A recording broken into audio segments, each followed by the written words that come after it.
Hello everyone, welcome to Atomic English the Hindu daily vocab class में आपका बहुत बहुत स्वागत है। इस क्लास में डेली की तरह आपको मिलती है एडिटोरियल वोकैब जो कि एग्जाम ओरिएंटेड रहती है। पार्ट ऑफ स्पीच आइडेंटिफिकेशन देखते हैं, then Hindi meaning, English meaning और वर्ड का सेंटेंस में क्या यूज़ है, कैसे यूज़ करते हैं वो देखते हैं। Then antonyms, synonyms, idioms and phrases देखते हैं, फ्रेजल वर्ब्स और वन वर्ड सब्स्टिट्यूशन। तो एक सिंगल क्लास में आपको डेली बेसिस पर सारा कुछ मिल जाता है। टोटल वोकैब के जितने भी फॉर्मेट्स हो सकते हैं वो सब आपको इसे एक सिंगल क्लास में मिल जाते हैं। और देखो यहाँ पर तो मैं चीज़ों को समझाता ही हूँ, आपको क्रिस्टल क्लियर रहेंगी सारी चीज़ें। साथ में हम करेंगे ट्रिकी एमसीक्यूज़ के साथ में प्रैक्टिस। 25 से 30 के बीच में क्वेश्चंस होते हैं और जब आप इनको अटैम्प्ट करते हैं तो सारा कुछ जितना कुछ आपने पढ़ा है वो सब आपको यहीं पर इसी क्लास में रट जाता है। और राइट, इसके बेनिफिशरीज बताता हूँ।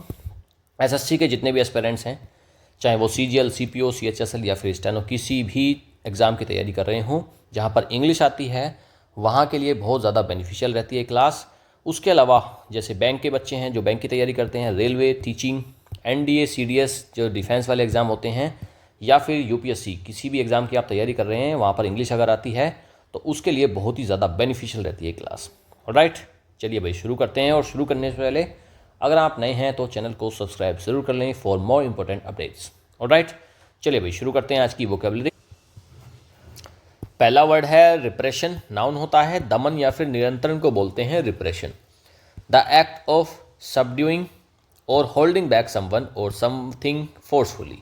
किसी को आप किसी फोर्स के थ्रू रोक रहे हो, नियंत्रण कर रहे हो, कंट्रोल कर रहे हो, उसको बोलते हैं रिप्रेशन।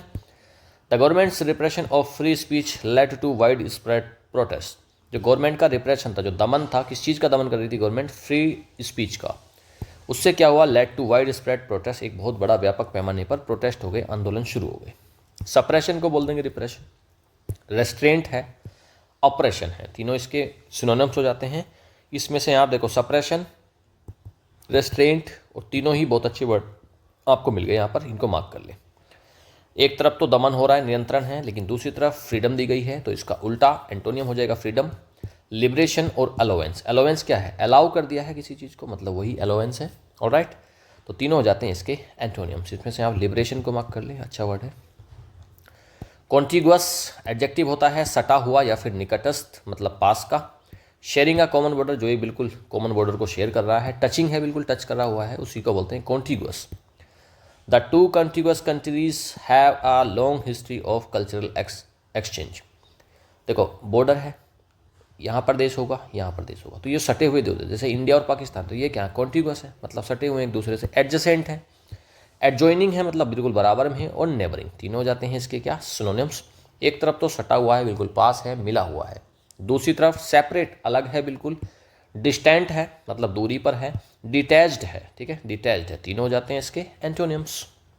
अगला वर्ड है प्रोफेस। वर्ब होता है दावा करने को या स्वीकार करने को बोलते हैं प्रोफेस। टू डिक्लेयर, डिक्लेयर करना किसी चीज़ को ओपनली, या फिर क्लेम करना कोई चीज़ कि भाई किसी चीज़ की क्वालिटी या फिर बिलीफ को, तो वही होता है प्रोफेस, दावा करना या फिर स्वीकार करना।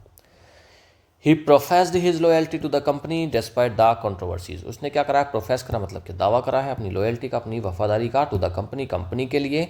डिस्पाइट द कंट्रोवर्सीज, जो कंट्रोवर्सी हो गई थी उसके डिस्पाइट, मतलब उसके बावजूद। डिक्लेयर करना, अफर्म करना और प्रोक्लेम, तीनों हो जाते हैं इसके सिनोनिम्स। इसमें से आप प्रोक्लेम को मार्क कर लेंगे।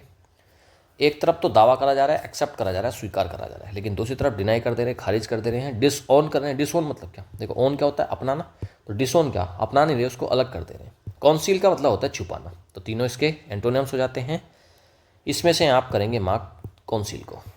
अगला वर्ड है एट्रीशन। नाउन होता है शरण या फिर ह्रास। इंग्लिश में समझाता हूँ।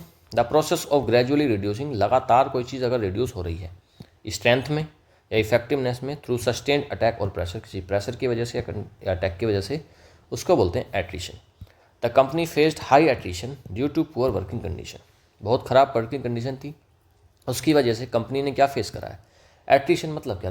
डिक्लाइन हो रहा है ना, डिक्लाइन हो रहा है, उसका ह्रास हो रहा है, गिरावट आ रही है। तो एट्रीशन मतलब क्या? गिरावट। इरोजन हो सकता है, वेयरिंग डाउन हो सकता है, और रिडक्शन हो सकता है, कमी हो सकता है, तीनों हो जाते हैं इसके सिनोनिम्स। इसमें से आप इरोजन को मार्क कर लें। आगे अगला है, अच्छा ये देखो, एक तरफ तो गिरावट हो रही है ना, उसकी डिक्लाइन हो रहा है, रिडक्शन हो रहा है, दूसरी तरफ फिर ग्रोथ हो रही है, तो इसका उल्टा एंटोनियम हो जाएगा ग्रोथ। स्ट्रेंथनिंग मजबूती हो रही है, और एक्यूमुलेशन मतलब एक्यूमुलेशन क्या, एक्यूमुलेट कर रहे हैं, बढ़ रहे हैं, एक्यूमुलेशन को मार्क करें। ग्रोथ और स्ट्रेंथनिंग तो आपको पता है। अगला वर्ड है सब्जुगेट, वर्ब होता है अधीन करने को या पराजित करने को बोलते हैं सब्जुगेट करना। टू ब्रिंग अंडर कंट्रोल या फिर डोमिनेशन, किसी चीज़ पर कब्जा करना या उसको कंट्रोल करना, उसी को बोलते हैं सब्जुगेट करना। The dictator subjugated the opposition with strict laws and military force, dictator जो तानाशाह है उसने सब्जुगेट कर लिया, अपने अंदर कंट्रोल में कर लिया, डोमिनेशन में ले लिया अपोजिशन को, विद स्ट्रिक्ट लॉस काफ़ी कड़े कानून लाया, और मिलिट्री फोर्स के थ्रू। तो सब्जुगेट का मतलब क्या, कब्जा कर लेना, कॉन्कर कर लेना, सप्रेस कर देना, सप्रेस मतलब क्या, दमन कर देना, और एनस्लेव कर देना। कॉन्कर मार्क करो, सप्रेस भी मार्क करो, एनस्लेव भी मार्क। स्लेव क्या होता है, गुलाम, तो एनस्लेव करना, किसी को गुलाम बनाना। एक तरफ तो आप अधीन कर ले रहे हो, उसको अपने कब्जे में ले रहे हो, लेकिन दूसरी तरफ लिबरेट कर रहे हो, आप फ्री कर रहे हो। लिबरेट का मतलब आज़ाद करना, फ्री करना, इमानसिपेट करना, ठीक है, इमानसिपेट को मार्क करेंगे। लिबरेट भी ठीक वर्ड है, अगर आपको नहीं पता इसको भी आप मार्क कर लें। ये जो मैं मार्क कराता हूँ बहुत इंपॉर्टेंट वर्ड्स होते हैं, एग्जाम में आने की इनकी बहुत ज़्यादा पॉसिबिलिटी है। देखो, एक तो ये जो नंबरिंग में वर्ड्स हैं ये भी मैं बहुत सेलेक्ट करता हूँ एग्जाम के लिए, और ये जो मैं मार्क करवाता हूँ इनको आप अलग से किसी एक नोटबुक में लिख लिया करें, या फिर अगर कुछ भी नहीं कर सकते तो आप केवल इनको एक बार गूगल कर लिया करें, तो आपको ये वर्ड्स याद हो जाएंगे। ऑलराइट, चलिए अभी अगला देखिए। लैक्यूना नाउन होता है, कमी या अभाव को बोलते हैं लैक्यूना। एक गैप है, कोई मिसिंग पार्ट है या फिर डेफिशिएंसी है किसी चीज़ में, उसी को बोलते हैं lacuna. The research paper had significant lacuna making it's findings unreliable. जो रिसर्च पेपर है वो क्या है, उसके अंदर क्या है, एक सिग्निफिकेंट लैक्यूना है, कमी है, अभाव है किस चीज़ का, और जिससे क्या हो जाता है, मेकिंग इट्स फाइंडिंग्स अनरिलायबल। इसकी जो फाइंडिंग्स हैं, इसकी जो जांचें हैं या जो भी उन्होंने खोजा है उसको अनरिलायबल बना देते हैं।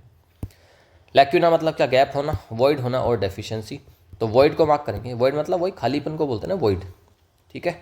अच्छा, एक तरफ तो कमी है, अभाव है, खालीपन है, दूसरी तरफ कंप्लीटनेस है, भरा हुआ है, तो वही इसका उल्टा एंटोनिम हो जाएगा कंप्लीटनेस, फुलनेस और सफिशिएंसी। मतलब क्या, पर्याप्त है कोई चीज़, सफिशिएंसी मतलब काफ़ी ज़्यादा है। नेक्स्ट, एक्सटिंग्विश वर्ब होता है बुझाने को या समाप्त करने को बोलते हैं एक्सटिंग्विश करना। To put out a fire और लाइट, किसी को फायर करना या फिर लाइट को वो करना। पुट आउट करना मतलब क्या, बुझाना, समाप्त करना, कैंसिल करना। टू एंड समथिंग कम्प्लीटली, किसी चीज़ को कम्प्लीटली ख़त्म कर देना, उसी को बोलते हैं एक्सटिंग्विश करना। द फायर फाइटर्स ने क्या करा, मैनेज करा टू एक्सटिंग्विश, खत्म करने का, बुझाने का, the flames before they spread. Flames होती है आग, आग को बुझाने का, जब इससे पहले कि आग फैल जाए, स्प्रेड हो जाए, उससे पहले फायर फाइटर्स ने उसको एक्सटिंग्विश कर दिया, बुझा दिया। क्वेंच करना, स्मोदर और सप्रेस। सप्रेस मतलब दमन, दमाना। क्वेंच मार्क करो, स्मोदर मार्क करो, सप्रेस भी मार्क कर लो, ठीक है, तीनों वर्ड्स अच्छे हैं। एक तरफ तो बुझाना है, बुझा रहे हैं, समाप्त कर रहे हैं, दूसरी तरफ इग्नाइट मतलब जला दे रहे हैं, किंडल कर रहे हैं और इनफ्लेम कर रहे हैं, ठीक है, तीनों हो जाते हैं इसके। फ्लेम क्या है, फ्लेम तो आग होती है, तो इनफ्लेम कर रहे हैं मतलब क्या, आप आग को बढ़ा रहे हो, भड़का रहे हो, तो तीनों हो जाते हैं इसके एंटोनिम्स। इग्नाइट मार्क कर लो, किंडल भी मार्क कर लो, है ना, किंडल भी मार्क कर लो। आगे अगला वर्ड है मिलियू। नाउन होता है वातावरण या परिवेश को बोलते हैं मिलियू। द सोशल और cultural environment in which a person lives. एक सोशल या कल्चरल एनवायरनमेंट है जिसमें एक पर्सन लिव करता है, रहता है, वातावरण या फिर परिवेश। She grew up in an intellectual milieu that encouraged critical thinking. कहाँ पर बड़ी हुई है, एक इंटेलेक्चुअल मिलियू में बड़ी हुई है, एक परिवेश में, दैट एनकरेज्ड क्रिटिकल थिंकिंग, जिससे क्या हुआ है, उसकी क्रिटिकल थिंकिंग हो गई है, ठीक है। तो मिलियू मतलब क्या, परिवेश, सेटिंग हो सकती है, एनवायरनमेंट हो सकता है, और सराउंडिंग्स हो सकती हैं, तीनों हो जाते हैं इसके क्या, सिनोनिम्स। अच्छा, एक तरफ तो वातावरण है, परिवेश है, तो वहाँ पर चीज़ें मतलब एक्सपोजर तो हो ही रहा होगा, दूसरी तरफ आइसोलेशन है, मतलब बिल्कुल बंद है चीज़ें, तो वो क्या हो जाएगा, इसका एंटोनियम हो जाएगा आइसोलेशन। अनफेमिलियरिटी है, मतलब कि जान पहचान नहीं है, आप बिल्कुल फेमिलियर नहीं हो चीज़ों से, और वाइल्डरनेस है, तीनों हो जाते हैं इसके एंटोनियम्स। अगला वर्ड है एनविसेज। वर्ब है कल्पना करने को या फिर पूर्व अनुमान लगाने को बोलते हैं एनविसेज करना। टू इमेजिन और प्रेडिक्ट आ फ्यूचर इवेंट, किसी एक फ्यूचर इवेंट को इमेजिन करना या फिर प्रेडिक्ट करना, प्रेडिक्ट मतलब पहले ही बता देना। The architect envisaged a futuristic design for the new museum. नया म्यूजियम बन रहा है कोई, उसके लिए आर्किटेक्ट जो बनाता है बिल्डिंग्स को, जो डिज़ाइन को तैयार करता है, उसने एनविसेज करा है, पहले ही उसकी कल्पना कर ली है एक फ्यूचरिस्टिक डिज़ाइन की। विजुअलाइज कर लेना, फोर्सी कर लेना, और प्रेडिक्ट। देखो विजुअलाइज का तो पता होगा आपको, विजुअलाइज करना किसी चीज़ के, विजुअल इमेज अपने माइंड में क्रिएट करना। फोर्सी, देखो जहाँ पर ये 4 आएगा ना, FORE, इसका मतलब होगा फ्यूचर से, और सी होता है देखना, तो फ्यूचर को ही देख लेना, तो वो होता है फोर्सी करना। और प्रेडिक्ट, फोर्सी को मार्क करो, प्रेडिक्ट को मार्क करो, दोनों का मतलब सेम है, कल्पना करना या फिर आगे का अनुमान लगा लेना। एंड एक तरफ तो देखो आप कल्पना कर रहे हो, अनुमान लगा रहे हो, लेकिन दूसरी तरफ आप इग्नोर कर दे रहे हो, आप कुछ नहीं सोच रहे हो उसके बारे में, निगलेक्ट कर रहे हो, डिसरिगार्ड कर रहे हो। तीनों हो जाते हैं इसके क्या, एंटोनियम्स। चलिए अभी अगला देखिए, डिसएंचेंटमेंट नाउन है, मोहभंग को या निराशा को बोलते हैं डिसएंचेंटमेंट। एक फीलिंग है डिसअपॉइंटमेंट की, due to the realisation that something is not as good as expected. जब आपको ये रियलाइज़ हो जाता है कि कोई चीज़ जितनी आपने एक्सपेक्ट करी थी उतनी ठीक नहीं है, तो उस सिचुएशन में जब आप डिसअपॉइंटमेंट फील करते हो उसको बोलते हैं disenchantment. The voters disenchantment with political leaders led to low election turnout. जो वोटर्स का डिसएंचेंटमेंट था विद पॉलिटिकल लीडर्स से वो निराश थे, उससे क्या हो गया, लो इलेक्शन टर्नआउट, मतलब क्या, वोटर कम गए होंगे, उन्होंने अपनी वोटिंग कम करी है। ठीक है, वोटर्स के साथ में प्लूरल के साथ में अपोस्ट्रोफी एस आ रहा है, तो वैसे तो अपोस्ट्रोफी के साथ एस आता है, लेकिन यहाँ पर हिजिंग साउंड आ रही है, तो प्लूरल में जब हम लगाते हैं लास्ट में एस होता है, तो फिर केवल हम एक लगा देते हैं अपोस्ट्रोफी एस, लास्ट में फिर एस की ज़रूरत नहीं पड़ती, तो इसको हम हटा देते हैं। ठीक है जी, चलिए भाई, डिसएंचेंटमेंट मोहभंग हो गया, निराशा हो गई, मतलब क्या, डिसइल्यूजनमेंट है, डिसअपॉइंटमेंट है, फ्रस्ट्रेशन है, तीनों हो जाते हैं इसके सिनोनिम्स। एक तरफ तो देखो मोहभंग हो गया, निराशा हो गई, अब हम किसी काम का हमारा मन नहीं है। दूसरी तरफ एंथुसियाज्म है, जिज्ञासा उठी हुई है, ऑप्टिमिज्म है, अभी भी हम पॉजिटिव हैं, और सेटिस्फैक्शन है, तीनों एंटोनियम्स। चलिए अगला देखिए, इंक्लिनेशन नाउन है, प्रवृत्ति या फिर झुकाव को बोलते हैं इंक्लिनेशन। एक नेचुरल टेंडेंसी है या प्रीफरेंस है टुवर्ड समथिंग, किसी चीज़ की तरफ आपका रुझान है, झुकाव है, लगाव है, उसी को बोलते हैं inclination. She had a strong inclination towards classical music from an early age. उसके पास क्या है, एक स्ट्रॉन्ग इंक्लिनेशन है, काफ़ी एक प्रवृत्ति है, उसका झुकाव है टुवर्ड्स क्लासिकल म्यूजिक की तरफ, फ्रॉम एन अर्ली एज, एक लंबी मतलब बड़े अर्ली एज क्या है, शुरुआत से ही, काफ़ी पहली की एज से। तो स्ट्रॉन्ग इंक्लिनेशन क्या हो गया भाई, एक झुकाव है किस चीज़ की तरफ, क्लासिकल म्यूजिक जो होता है उसकी तरफ। टेंडेंसी है, प्रीफरेंस है, उसका मतलब शौक है, डिस्पोजिशन है, तीनों हो जाते हैं इसके क्या, सिनोनिम्स। एक तरफ तो लगाव है, झुकाव है, लेकिन दूसरी तरफ क्या है, एवर्जन है, रिलक्टेंस है, आप नहीं उसमें इंटरेस्टेड हैं, और डिसइंटरेस्ट है, तीनों हो जाते हैं इसके एंटोनिम्स। रिलक्टेंस को मार्क कर लो, रिलक्टेंस को हेजिटेशन बोल देते हैं ना। अगला वर्ड है स्टबोन, एडजेक्टिव होता है, जिद्दी या हटी को बोलते हैं stubborn. Refusing to change one's mind, अपने माइंड को चेंज नहीं करेगा, रिफ्यूज़ करेगा, डिस्पाइट परसुएशन, कितना भी आप बोल लो उसके बाद भी वो चेंज नहीं करेगा, वो होता है स्टबोन, जिद्दी। He remain stubborn about his decision even after hearing the advice.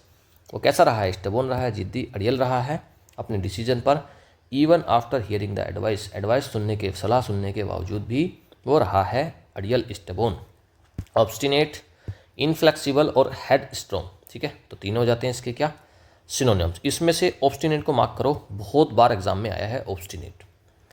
जिद्दी है, हटी है ना, एक तरफ तो जिद्दी है, हटी है, स्टबोन है, ऑब्स्टिनेट है, एडामेंट है, लेकिन दूसरी तरफ फ्लेक्सिबल है, एकदम झुक सकता है, चेंज हो सकता है, यील्डिंग है, अकोमोडेटिंग है, अकोमोडेट कर लेगा, समझौते कर लेगा, तीनों इसके एंटोनिम्स हो जाते हैं। इसमें से हम मार्क करेंगे अकोमोडेटिंग को। अकोमोडेट करना मतलब क्या, चेंज करना है ना, अकॉर्डिंगली एडजस्ट कर लेना। नेक्स्ट फ्लॉ नाउन होता है, फ्लॉ तो दोष को बोलते हैं, कमी को बोलते हैं, एक डिफेक्ट है या इम्परफेक्शन है किसी चीज़ में, उसको बोल देंगे flaw. The diamond had a small flaw reducing it's value. Diamond के अंदर जो हीरा होता है, हीरे के अंदर एक छोटी सी फ्लॉ है, कमी है, उसकी वैल्यू घट जाती है। डिफेक्ट है, इम्परफेक्शन है, वीकनेस है, तीनों हो जाते हैं इसके क्या, सिनोनिम्स। एक तरफ तो कमी है, दोष है, डिफेक्ट है, लेकिन दूसरी तरफ परफेक्शन है, एकदम फिट है, परफेक्ट है। स्ट्रेंथ है, मजबूती है, एक्सीलेंस है, तीनों हो जाते हैं इसके एंटोनिम्स। अगला है कोर्स। वर्ब होता है ज़बरदस्ती करना, मजबूर करना है, उसको बोलते हैं कोर्स। टू फोर्स समवन, किसी को फोर्स करना किसी काम को करने के लिए, अगेंस्ट दियर विल, उनकी इच्छा भी नहीं है तब भी आप कह रहे हो कि इस काम को करो, तो वही होता है कोर्स करना। The kidnappers कोर्स्ड the businessman into signing the documents. Kidnappers ने क्या करा है, कोर्स करा है, मतलब क्या, फोर्स करा है बिजनेसमैन को साइन करने के लिए डॉक्यूमेंट्स को। कंपेल करना मतलब क्या, बाध्य करना, प्रेशर डालना, और फोर्स करना, बल लगाना, मजबूर करना, तीनों हो जाते हैं इसके क्या, सिनोनिम्स। कंपेल मार्क कर लो। एक तरफ तो देखो ज़बरदस्ती हो रही है ना, मजबूरी करी जा रही है, लेकिन दूसरी तरफ मजबूरी से नहीं, परसुएड कर ले रहे हो आप, कन्विंस कर ले रहे हो आप, मजबूरी नहीं दिखा रहे, उसको जवाब नहीं दे रहे कोई भी, एनकरेज भी नहीं, सॉरी एनकरेज कर रहे हो, आप दबाव के साथ नहीं कर रहे, चीज़ों को एनकरेज कर रहे हो। तो तीनों इसके एंटोनिम्स। कॉम्पेल अगला वर्ड है, वर्ब होता है बाध्य करना, ठीक है वही है, विवश करना है ना। कॉम्पेल करना इसी का सिनोनिम था ना यहाँ पे, ये रहा कॉम्पेल, तो वो आगे भी गए आगे वर्ड्स, ठीक है। कॉम्पेल मतलब वर्ब होता है बाध्य करना, विवश करना। टू फोर्स और oblige someone to do something, किसी को करने के लिए ओब्लाइज करना, मजबूर करना, वही होता है कॉम्पेल। The law कॉम्पेल्स companies to pay taxes on time. Law ने, जो कानून आया है उसने क्या करा है, कॉम्पेल करा है लोगों उसको, कंपनी को बाध्य करा है किस चीज़ के लिए, टैक्स पे करने के लिए टाइम पर। फोर्स करना, ओब्लाइज करना, डिमांड करना, ओब्लाइज को मार्क करें, ये वर्ड्स अच्छा है, जरूर आएगा एग्जाम में। कॉम्पेल मतलब एक तरफ बाध्य कर दे रहे हो, लेकिन दूसरी तरफ आप अलाउ कर रहे हो, परमिट कर दे रहे हो, आप रिलीज कर दे रहे हो, छोड़ दे रहे हो, तीनों एंटोनियम्स। चलिए भाई अगला देखिए, टैक नाउन होता है, नीति या तरीके को बोलते हैं टैक। एक स्मॉल शार्प नेल है उसको बोल देंगे। एक कोर्स ऑफ एक्शन है in dealing with a situation, एक सिचुएशन से कैसे डील करें उस तरीके को बोलते हैं tack. He changed his tack when he realise his argument was weak. उसने अपना टैक मतलब अपना तरीका, अपना वे चेंज कर लिया जब उसको रियलाइज हुआ कि उसके आर्ग्यूमेंट जो थे वो वीक थे, वो कमज़ोर थे।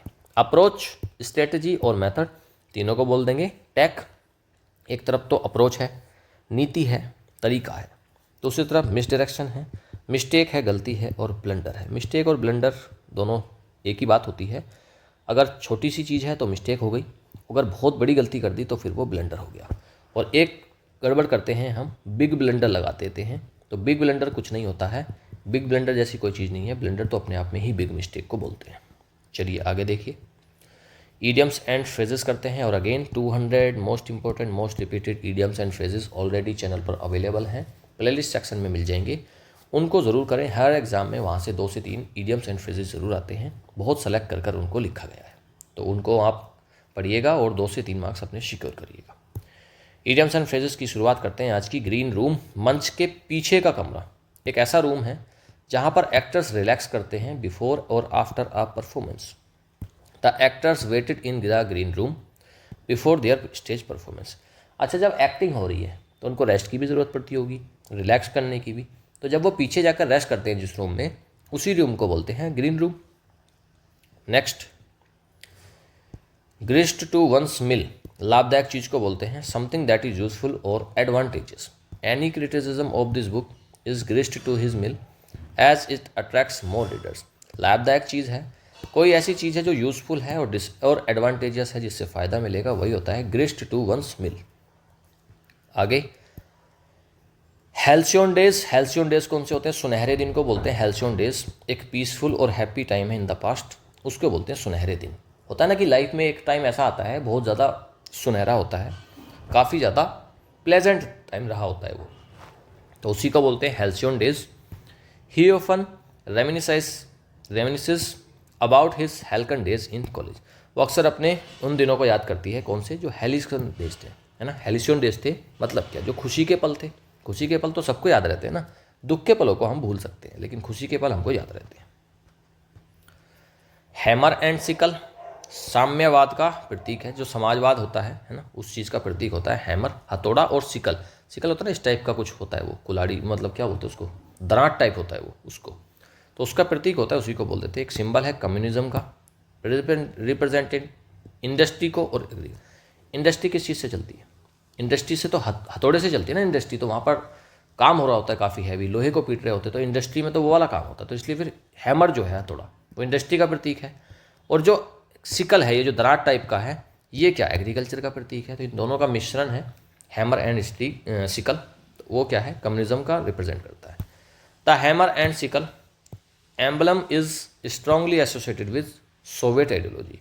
ये जो हैमर एंड सिकल का एम्बलम है, निशान है, वो बहुत स्ट्रांगली एसोसिएट है, जुड़ा हुआ है किससे, सोवियत आइडियोलॉजी, जो रशिया है ना वहाँ की आइडियोलॉजी से जुड़ा हुआ है। फ्रेजल वर्ब्स, थ्रो अप का मतलब होता है उल्टी करना, छोड़ देना। She felt sick and through up after eating spoiled food. उसने गंदा खाना खा लिया था, स्पॉइल्ड खराब खाना खा लिया था, उसके बाद वो बीमार पड़ गई। एंड थ्रू अप, और फिर क्या कर दिया उसने, उल्टी कर दी। टाई अप का मतलब होता है बांधना, बाधित करना। The traffic was tied up to an accident due to an accident on the highway. होता है ना, हाईवे पे एक्सीडेंट हो जाता है तो फिर क्या होता है, जाम लग जाता है पूरा। तो the traffic was tied up मतलब क्या, बाधित हो गया, पूरा जाम हो गया traffic, due to an accident, accident पर, हाईवे पर। टाई अप मतलब बांधना या फिर बाधित हो जाना। ट्राई ऑन का मतलब तो पहनकर देखना। She tried on several dresses before choosing one. जब मॉल में जाते हैं तो आप बहुत सारी ड्रेसेस को क्या करते हैं, ट्राई ऑन करते हो, फिर उसमें से आप एक सेलेक्ट करते हो। तो ट्राई ऑन का मतलब बार बार पहनकर अलग अलग चीज़ों को देखना। ट्राई आउट का मतलब तो आजमाना है, परीक्षण करने को बोलते हैं try out. He tried out for the basketball team but didn't get selected. उसने ट्राई आउट करा है, आजमाया है बास्केटबॉल टीम को, बट उसको सिलेक्शन नहीं मिला। तो ट्राई आउट मतलब आजमाना, ट्राई करने को बोलते हैं ट्राई आउट, है ना। ट्राई आउट किसी चीज़ को करने की कोशिश करना। वन वर्ड सब्सटीट्यूशन देखते हैं। और again 200 most important most repeated one word substitution भी चैनल पर अवेलेबल हैं, प्लेलिस्ट सेक्शन में मिल जाएंगी। उसको आप पढ़ें और आपके 2 से 3 मार्क्स सिक्योर हो जाएंगे। हर एग्जाम में वहाँ से 2 से 3 वन वर्ड सब्सटीट्यूशन जरूर मिलेंगे। ब्रोंको जंगली घोड़ा है, एक ऐसा वाइल्ड अनटेम्ड हॉर्स है, उसको सिखाया नहीं गया, अभी वो बेकाबू घोड़ा है, जंगली घोड़ा है, उसी को बोलते हैं ब्रोंको। द काउबॉय, काउबॉय होता है जो राइड करता है घोड़े को। Struggled to tame the bronco, उसने क्या करा, स्ट्रगल करा है उसको घोड़े को काबू में करने के लिए। ब्रोंको मतलब जंगली घोड़ा। बफून मूर्ख व्यक्ति होता है, एक ऐसा पर्सन होता है जो बिहेव करता है कॉमिकली या फिर foolishly. He acted like a buffoon at the party making everyone laugh. एक तरीके का जोकर होता है ये, है ना, एक तरीके का मूर्ख व्यक्ति होता है या फिर जोकर होता है। जोकर क्या कर रहा होता है पार्टी में या फिर किसी भी प्रोग्राम में, वो मूर्खतापूर्ण कार्य करके ही तो लोगों को हंसा रहा होता है, तो वही होता है बफून। तो उसने क्या एक बफून के तरीके से एक्ट करा है पार्टी में, मेकिंग एवरीवन लाफ, सभी को हंसाया है। बोरो नगर पालिका क्षेत्र को बोलते हैं बोरो, एक टाउन या फिर डिस्ट्रिक्ट है with its own local government, उसको बोलते हैं borough. He moved to a quiet borough in New York city, New York city में वो कहाँ पर गया है, he moved to a quiet borough मतलब क्या, एक शांत नगर पालिका क्षेत्र, एक टाउन है ना, वहाँ पर एक लोकल गवर्नमेंट भी होती है, तो वहाँ पर गया है। बॉसी, देखो बॉस क्या होता है, सभी का जॉब में बॉस होता है ना, जैसे सीनियर, वो क्या कर रहा होता है, वो अपने जो जूनियर्स हैं उनको कुछ कमांड दे रहा होता है। अगर कोई व्यक्ति बॉसी है तो मतलब क्या है, वो आदेश देने वाला व्यक्ति है। A person who likes to control other, जो दूसरों को कंट्रोल करने की कोशिश करता है, उसकी इच्छा होती है कि मैं सबको कंट्रोल कर लूँ, उसी पर्सन को बोलते हैं bossy. She is too bossy always telling people what to do, इतनी ज़्यादा बॉसी है, लोगों को हमेशा बोलती रहती है क्या करना है। चलिए भाई, ये सारा कुछ तो हमने पढ़ लिया है, अब हम करते हैं वो खतरनाक काम, जिसके बाद आज हमने जितना कुछ अभी तक पढ़ाया सब कुछ यहीं पर इसी क्लास में आपको रट जाएगा। हम करेंगे वोकैब की practice through tricky MCQs। Alright, चलिए भाई शुरू करते हैं। पहला है which of the following best define. Best define का मतलब होता है सिनोनिम। रिप्रेशन, रिप्रेशन का आपको बताना है synonym. The act of encouraging freedom, freedom को आप एनकरेज कर रहे हो, उसका एक्ट नहीं। रिप्रेशन तो दमन होता है, दबाने को बोलते हैं रिप्रेशन। तो इसमें देखो द एक्ट ऑफ सप्रेसिंग और रेस्ट्रेनिंग समथिंग, हाँ यही हो जाएगा, किसी को आप सप्रेस कर रहे हो, रेस्ट्रेन कर रहे हो किसी चीज़ से, उसी को बोलते हैं रिप्रेशन।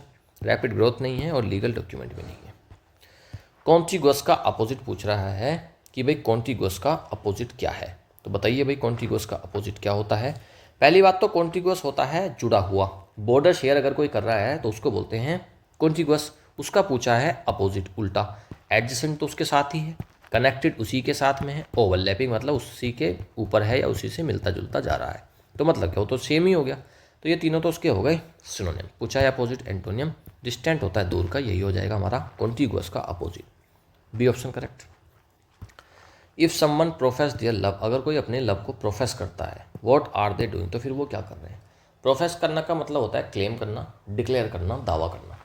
वो डिनाई तो नहीं कर रहे, फिर डिक्लेयर कर रहे हैं ओपनली, हाँ ये हो जाएगा, ओपनली अपनी लव की घोषणा कर रहे हैं कि हम आपसे प्यार करते हैं, तो यही हो जाता है B option is the correct answer. Secret नहीं रख रहे, फीलिंग को कंफ्यूज नहीं कर रहे। एट्रिशन है एक स्मॉल कंपनी। एट्रिशन का मतलब क्या है भाई, एट्रिशन क्या होता है, एट्रिशन का मतलब तो होता है कमज़ोर होना, गिरावट आना, तो एक्सपेंशन तो होगा नहीं, अगर एट्रिशन हो रहा है तो एक्सपेंशन तो होगा नहीं। Process of employing living over time, ये हो सकता है। इंक्रीज सैलरी में नहीं हो रहा, कंपनी की पॉलिसी में प्रमोशन भी नहीं हो रहा, तो क्या हो रहा है, एक ऐसा प्रोसेस है जिसमें एम्प्लॉयज़ छोड़कर जा रहे हैं, तो ये मतलब क्या, गिरावट आ रही है। B option correct.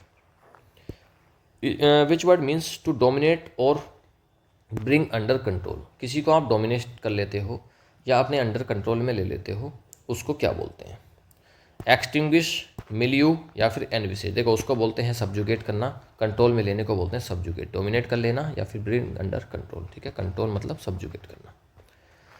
लैक्यूना अगला वर्ड है लैक्यूना। लैक्यूना तो एक गैप को बोलते हैं, कोई एक गैप है, कोई कमी है, खालीपन है, उसको बोलते हैं लैक्यूना। एक कंप्लीट और परफेक्ट डॉक्यूमेंट तो है नहीं, एक गैप है, हाँ ठीक है, एक मिसिंग पार्ट है किसी चीज़ का, यही हो जाएगा, बी ऑप्शन करेक्ट है। गैप होता है उसी को बोलते हैं लैक्यूना। करेक्ट यूसेज पूछा है एक्सटिंग्विश का, है ना, एक्सटिंग्विश का करेक्ट यूसेज पूछा है इन जो 4 सेंटेंस दिए हैं इनमें से। पहले तो ये बताओ एक्सटिंग्विश का मतलब क्या होता है। एक्सटिंग्विश का मतलब होता है बुझाना, काबू में कर लेना किसी चीज़ को। He extinguished his hunger by eating pizza, possibility है कि हो गया होगा। She extinguished her plans to travel by sleeping, ये तो नहीं हो जाएगा। फायर फाइटर्स ने क्या करा है, आग को, फ्लेम्स को एक्सटिंग्विश कर लिया है बिफोर द स्प्रेड, हाँ ये हो जाएगा ना, बुझाने को ही तो बोलते हैं। भूख बुझ थोड़ी गई है, भूख ऐसा थोड़ी ना कि भूख बुझ गई है, तो एक्सटिंग्विश नहीं है ये, इसमें सी ऑप्शन ज़्यादा अप्रोप्रिएट है। फायर फाइटर्स ने आग को ही काबू में कर लिया है, तो C option is the correct answer. If someone belongs to an intellectual milieu they are surrounded by, मिलियो होता है परिवेश, वातावरण। अगर कोई व्यक्ति इंटेलेक्चुअल मिलियो में है, परिवेश में से बिलोंग करता है, तो वो किन चीज़ों से सराउंड करता है। पॉलिटिकल क्राइसिस तो है नहीं वहाँ पर, एक ग्रुप ऑफ इंटेलिजेंट और नॉलेजेबल पीपल के ग्रुप में, हाँ यही हो जाएगा, बी ऑप्शन करेक्ट हो जाएगा। उसके पास आसपास कौन रहते हैं, इंटेलिजेंट लोग रहते हैं और नॉलेजेबल लोग रहते हैं, उसी को तो बोलते हैं इंटेलेक्चुअल, ठीक है, B option is the correct answer. Envisages का मीनिंग पूछ रहा है कि भाई एनविजेज का क्या मतलब होता है, बताओ भाई, पहले तो एनविजेज का मतलब बताओ और फिर इन ऑप्शंस में से चेक करो कि कौन सा है, ठीक है जी। एनविजेज का मतलब होता है कल्पना करना, पहले से ही प्रेडिक्ट कर देना किसी चीज़ को। तो टू डेस्ट्रॉय और डिमोलिश तो होगा नहीं, फॉरगेट करना, इग्नोर करना, ये भी नहीं होगा। कल्पना कर रहे हो मतलब विजुअलाइज कर रहे हो और प्रेडिक्ट कर दे रहे हो, सी ऑप्शन करेक्ट हो जाएगा। एनविजेज मतलब कल्पना करना। डिसएन्चेंटमेंट का मतलब क्या होता है, डिसएन्चेंटमेंट का मतलब होता है मोहभंग हो जाना, निराशा हाथ लगना, निराश हो जाना। ये कब होता है इनमें से पूछ रहा है। One is highly excited about something, तो तब डिसएन्चेंटमेंट तो नहीं होगा। One is hopeful about the future, अगर कोई फ्यूचर के बारे में होपफुल है तो उससे कैसे डिसएन्चेंटमेंट हो जाएगा, इसको भी काटो। नेक्स्ट, कोई एक्सपीरियंस हुआ, आपको डिसअपॉइंटमेंट हो गया, आफ्टर रियलाइजिंग द ट्रूथ, आपको कोई ट्रूथ का पता लग गया और फिर आप डिसअपॉइंट हो गए, तो डिसअपॉइंटमेंट को ही तो डिसएन्चेंटमेंट बोलते हैं, सी ऑप्शन करेक्ट हो जाएगा। इंक्लिनेशन का मतलब पूछ रहा है, भाई इंक्लिनेशन तो झुकाव है ना, किसी की तरफ लगाव, झुकाव या फिर प्रवृत्ति, तो उसको बोलते हैं। एक स्ट्रॉन्ग अवर्जन है किसी चीज़ के लिए, एक नेचुरल टेंडेंसी है या फिर प्रेफरेंस है, एक कंप्लीट डिसइंटरेस्ट है, किसी डिसइंटरेस्ट तो नहीं है, एक अनप्रेडिक्टेबल इवेंट भी नहीं है। ए या बी में से ऑप्शन आपका हो जाएगा। देखो, एक नेचुरल टेंडेंसी है, प्रेफरेंस है किसी चीज़ का, वही होता है इंक्लिनेशन, बी ऑप्शन करेक्ट। स्टबोन का सिनोनिम पूछ रहा है, स्टबोन क्या है, जिद्दी, अडामेंट, अड़ियल, उसका सिनोनिम पूछा है। फ्लेक्सिबल, देखो अड़ियल अगर है तो वो फ्लेक्सिबल नहीं हो सकता, वो तो बिल्कुल अड़ा रहेगा, तो फ्लेक्सिबल तो झुक सकता है, ये तो काट दो। हेडस्ट्रॉन्ग सिनोनिम हो सकता है। एग्रीएबल, देखो स्टबोन आदमी कभी भी एग्री नहीं हो सकता, यील्डिंग नहीं हो सकता, तो वो क्या हेडस्ट्रॉन्ग है, एकदम अड़ा रहेगा, उसका बिल्कुल कड़ाई से वो अपनी चीज़ पर अड़ जाएगा, बी ऑप्शन करेक्ट। फ्लो पूछ रहा है, भाई फ्लो तो कमी को बोलते हैं ना, किसी चीज़ की एरर है, कोई कमी है, फॉल्ट है, उसको बोलते हैं फ्लो। एक परफेक्ट एग्जाम्पल नहीं हो सकता, एक स्मॉल डिफेक्ट हो सकता है, इम्परफेक्शन हो सकता है, बी ऑप्शन करेक्ट है। पॉजिटिव ट्रांसफॉर्मेशन नहीं है, सडन लॉस नहीं है। अगर कोई कोर्स्ड, एक someone, when someone is कोर्स्ड into doing something, किसी को अगर आपने कोर्स कर दिया, कोर्स का मतलब तो पहली बात होता है प्रेशर में करना, दबाव डालना। अगर किसी को दबाव डाल दिया किसी काम को करने के लिए, जेंटली तो परसुएड उसको करा नहीं, फोर्स के साथ करा है। फोर्स्ड अगेंस्ट देयर विल, हाँ ये हो जाएगा, उसको फोर्स कर दिएगा उसकी विल के, उसकी इच्छा के विरुद्ध, बी ऑप्शन करेक्ट। कॉम्पेल और कोर्स सिमिलर मीनिंग है दोनों का, कंपेल का मतलब भी बाध्य करना है, कोर्स का मतलब भी, तो इनमें से बता दो कौन सा।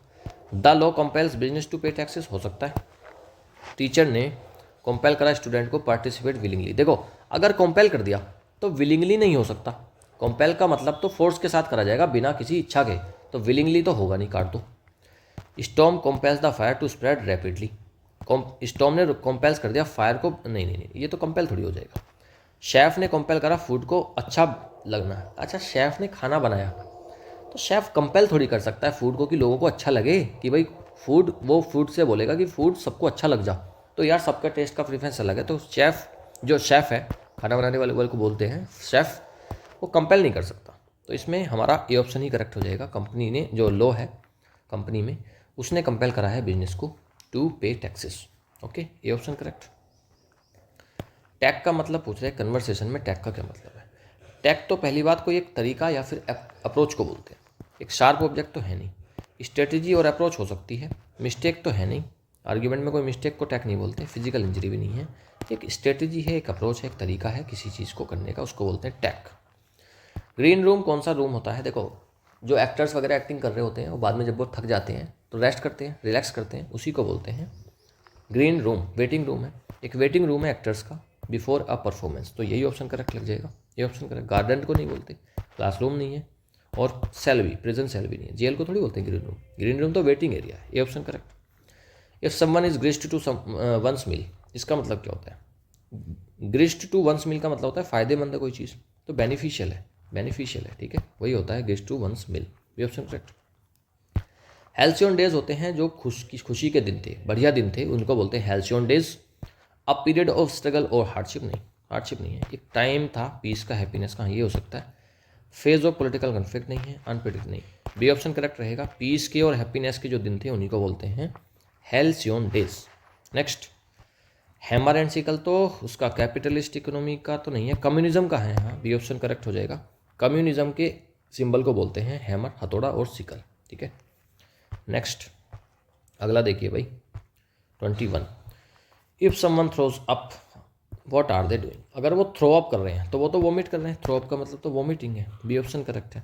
अगर कोई टाइड अप है, अगर कोई बिजनेस टाइड अप है तो इसका मतलब क्या है? बहुत ज़्यादा बिजी है, बहुत ज़्यादा ऑक्यूपाइड है, बैंकरप्ट तो नहीं है, रनिंग स्मूथली, टाइड अप हो गया ना, शटिंग डाउन भी नहीं है, ये ऑप्शन करेक्ट हो जाएगा, बिजी है और ऑक्यूपाइड है। नेक्स्ट, अगर आप ट्राई ऑन करते हो ड्रेस को तो आप क्या कर रहे हो? उसको पहन कर देख रहे हो, टेस्टिंग इफ इट फिट्स, हाँ ये हो सकता है। इमीडिएटली तो उसको नहीं खरीद रहे आप, पहन कर देख रहे हो, फेंक भी नहीं दे रहे हैं आप उसको, गिव इट टू चैरिटी में भी नहीं दे रहे, ये ऑप्शन करेक्ट हो जाएगा। आप अगर ड्रेस को ट्राई ऑन कर रहे हो, आप कर रहे हो उसको टेस्ट, पहन कर देख रहे हो कि आपको फिट है या नहीं, ये ऑप्शन करेक्ट। ट्राई आउट का मीनिंग पूछ रहा है भाई, ट्राई आउट का मतलब क्या है? टू टेस्ट, टेस्ट करना, एक्सपेरिमेंट करना समथिंग, ठीक है। डिस्कार्ड तो नहीं कर रहे, इग्नोर भी नहीं कर रहे, रिप्लेस भी नहीं कर रहे, ये ऑप्शन करेक्ट हो जाएगा। आप कर रहे हो उसको टेस्ट, एक्सपेरिमेंट को, ये ऑप्शन करेक्ट। पूछ रहा है ब्रोंको का क्या मीनिंग है? ब्रोंको तो एक घोड़ा होता है ना, जंगली घोड़ा, जो ट्रेन नहीं है, उसको ट्रेनिंग नहीं मिली है, जंगली घोड़ा है, बेकाबू है, वही होता है ब्रोंको, ये option is the correct answer. Bull नहीं होता, घोड़ा होता है, डंकी भी नहीं है, एलिफेंट भी नहीं है, ये ऑप्शन करेक्ट है। बफून कौन है? बफून कौन है? बफून एक टाइप का जोकर है ना, जो फुलिश काम करके लोगों को हंसा रहा है, इंटेलिजेंट नहीं है, बिहेव फुलिशली, हाँ ये ऑप्शन करेक्ट हो जाएगा, बिहेव कर रहा है फुलिशली, हाईली रेस्पेक्टेबल नहीं है, और फेमस म्यूजिशियन भी नहीं है, जोकर होता है ना वो, तो behaves foolishly, B option is the correct answer. Borough का मतलब पूछ रहा है, एक डायरेक्ट एक डिस्ट्रिक्ट या टाउन है जिसकी अपनी एक गवर्नमेंट होती है, हाँ यही हो जाएगा, बोरो वही होता है, एक डिस्ट्रिक्ट या टाउन जिसकी अपनी गवर्नमेंट होती है। एनिमल का लिविंग नहीं है, यूनिट ऑफ मेजरमेंट नहीं है, एंशिएंट मॉन्यूमेंट भी नहीं है, ये ऑप्शन करेक्ट। बॉसी पर्सन है अगर कोई, तो मतलब क्या, वो बॉस बनना चाहता है, सभी को कंट्रोल करना चाहता है, बताता है कि ये करना है आपको। Someone who is calm and polite तो नहीं हो सकता, someone who likes to control, हाँ ये है, जो सबको कंट्रोल करना चाहता है वही होता है bossy, B option is the correct answer. तो ये हमारी प्रैक्टिस भी कंप्लीट हो गई है, और मुझे पूरी उम्मीद है प्रैक्टिस के बाद तो आपको चीज़ें रट गई होंगी। ऑलराइट, आप टेलीग्राम से पीडीएफ डाउनलोड करना, टेलीग्राम से आप पीडीएफ डाउनलोड करना, और फिर वहाँ से आप सारा कुछ पढ़ना, और ये जो 28 क्वेश्चंस मैंने दिए हैं इनको आप खुद से अटैम्प्ट करना, नीचे आंसर की दी गई है, वहाँ से फिर आप चेक करना आप कितना स्कोर कर पा रहे हैं। अगर आप इसमें 28 में से अगर आप 15+ स्कोर कर गए तो इसका मतलब ठीक है, आप तैयारी करते रहे, आपको जल्दी ही कामयाबी मिलेगी। अगर आप 20+ स्कोर कर पाए, आपकी बहुत अच्छी तैयारी है, ठीक है। और अगर आप 25+ जा रहे हो तो फिर आप वो कैब में एक बहुत अच्छा आपका हाथ है, ठीक है। तो आप करिएगा और कमेंट में बताइएगा आप कितने मार्क्स सिक्योर कर पाते हैं इस पूरे के पूरे सेट में। ऑलराइट, चलिए आप मेहनत करते रहिए, मुझे पूरी उम्मीद है आपकी मेहनत ज़रूर रंग लाएगी। Alright, thank you, have nice day, good bye.